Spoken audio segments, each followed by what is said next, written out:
ഇവിടെ ഇരുന്നിട്ട് ഇത്രയും വലിയൊരു വീടുണ്ടാക്കിയിട്ട് ഒരു മുറി ഉണ്ടാക്കിയിട്ട് അതിലിരുന്ന് ഉറങ്ങാളെടുത്ത്. അമ്മ ദൈവമേ, ഉറങ്ങി തറയിലെല്ലാം വീണ് കഴിഞ്ഞാൽ ആരും എടുത്തോണ്ട് പൊക്കായില്ല. അമ്മ അകത്ത് പോയി കിടന്നുറങ്ങമ്മ. ഒരു 10 മിനിറ്റ് ധ്യാനത്തിലിരിക്കാൻ നീ സമ്മതിക്കൂല്ലേ പെണ്ണെ? ഉറങ്ങല്ലായിരുന്നു. ഉറങ്ങുന്ന നിന്റെ ഞാൻ വല്ലതും വിളിച്ചു കൂവ് കേട്ടോ. ഞാൻ ആത്മനിയന്ത്രണം സിദ്ധിക്കാനുള്ള ഒരു പ്രത്യേക ധ്യാനത്തിലായിരുന്നു. ഓഹോ, ആത്മനിയന്ത്രണം. അയ്യോ, എന്നെ പോലുള്ള ആൾക്കാരുടെ ഇവിടെ കഴിയാനായിട്ട് എന്ത് പറഞ്ഞാലും എടുത്ത് ചാടി തുള്ളി വഴക്കുണ്ടാക്കുന്ന നിന്നെയൊക്കെ സഹിക്കണമെങ്കിലേ ആത്മനിയന്ത്രണം കൂടിയേ തീരും. അതെ, ഈ വീട്ടിൽ ഏറ്റവും കൂടുതൽ വഴക്കുണ്ടാക്കണായിരുന്നു അറിയാമോ? ആരാ? അമ്മ. വെട്ടൊന്ന് മുറി രണ്ടെന്നാണ് അമ്മയുടെ സ്വഭാവം. എന്നാ അത് നിയന്ത്രിക്കാനും കൂടെ വേണ്ടിയിട്ടാണ് ഇപ്പൊ ഈ ധ്യാനം നീ അങ്ങ് കൂട്ടിക്കോ. ഇതുപോലെ 2 മതിയല്ല ഒരു വീട്ടില്. എന്ത് പറഞ്ഞാലും വഴക്ക്, എല്ലാത്തിനും ഒന്ന് പറഞ്ഞ് രണ്ടാമത്തേന് തറുതല പറച്ചില്. എന്തോന്നടി ഇതൊക്കെ? ഒരു കാര്യം ചെയ്യ്, നീ കൂടെ വേണേ അങ്ങോട്ടേക്കാണിരുന്ന ഒരു അല്പനേരം ധ്യാനിക്ക്. പിന്നെ ഞാൻ ധ്യാനിക്കാൻ പോകുന്നു, എനിക്കിങ്ങും വയ്യ. പക്ഷേ ഈ ആത്മനിയന്ത്രണം കിട്ടിയാലേ ഒരുപാട് ഉപകാരമുണ്ട്. അറിയാവോ നിനക്ക്?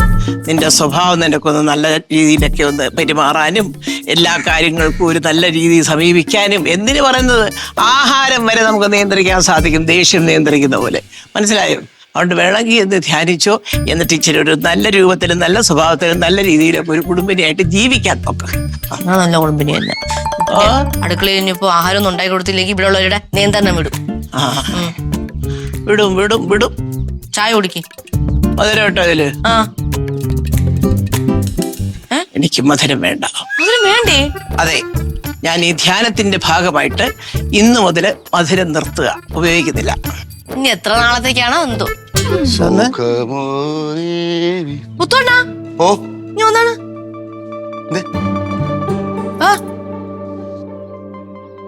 മുത്തോണ്ണ. Milk shake. ഇതൊന്ന് മിൽക്ക് ഷേക്ക്. ലക്ഷ്മി കുഞ്ഞിനെ കുറെ ദിവസം കൊണ്ട് പറയുന്നത് മിൽക്ക് ഷേക്ക് അടിച്ച്, ആ മിൽക്ക് ഷേക്ക് അടിച്ചാണ്. ഞാൻ വിചാരിച്ചു അങ്ങ് അടിച്ചു കൊടുക്കാൻ വിചാരിച്ചു. മിൽക്ക് ഷേക്കാ? ഓ, ലക്ഷ്മി കുഞ്ഞിനാ? ഓ, മുത്തോണ്ണ ഉണ്ടാക്കാറിയായിരുന്നാ? ഉണ്ടാക്കാറിയാം. എന്തോന്ന് ചോദ്യം? ഇത് നിസ്സാര സംഭവം ഉള്ളൂ സുരഭി. ഐസ്, പാല്, പഴം, അണ്ടിപ്പരിപ്പ്, ബദാം, ഈന്തപ്പഴം ഇതെല്ലാം കൂടെ ഇട്ട് ഒരാടി, അപ്പോഴത്തേക്ക് മിൽക്ക് ഷേക്ക് റെഡി. മനസ്സിലായ? ഇതേ ഒരു നേരം കഴിച്ചാൽ മതി കൊച്ചമ്മ. ഒരു ദിവസത്തേക്ക് പിന്നെ വേറെ ഒരു ആഹാരവും കഴിക്കണം. പിന്നെ നോക്കട്ടെ. അല്ല കൊച്ചമ്മ, ഇത് തണുപ്പാണ്, കട്ട പാലിലാണ്. അത് മാത്രമല്ല ഐസും കൂടെ ഇട്ടെന്നേ.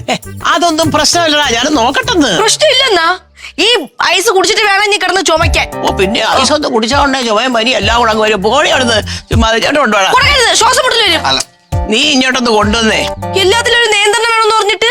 അയ്യോ കൊച്ചമ്മ, തണുപ്പ്. പഞ്ചസാര ഇട്ട് കഴിക്കൂലെന്ന് പറഞ്ഞിട്ട്.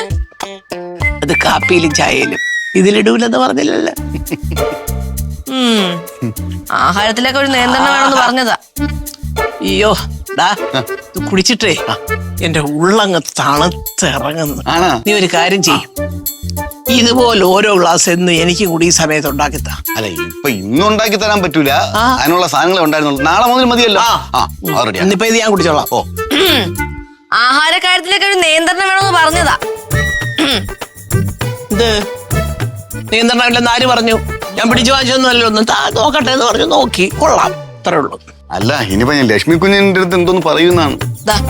ഈ കാപ്പി ഉണ്ടോ ലക്ഷ്മി കുഞ്ഞിന്? അപ്പൊ ഞാൻ എന്തോന്ന് കുടിക്കും? ഫ്ലവേഴ്സ് ഒരുക്കുന്ന കാഴ്ച വസന്തം യൂട്യൂബിൽ പ്രേക്ഷകർക്ക് ലൈവായി കാണാം. ഫ്ലവേഴ്സ് കോമഡിയിൽ ജോയിൻ ചെയ്യൂ, ആസ്വദിക്കൂ.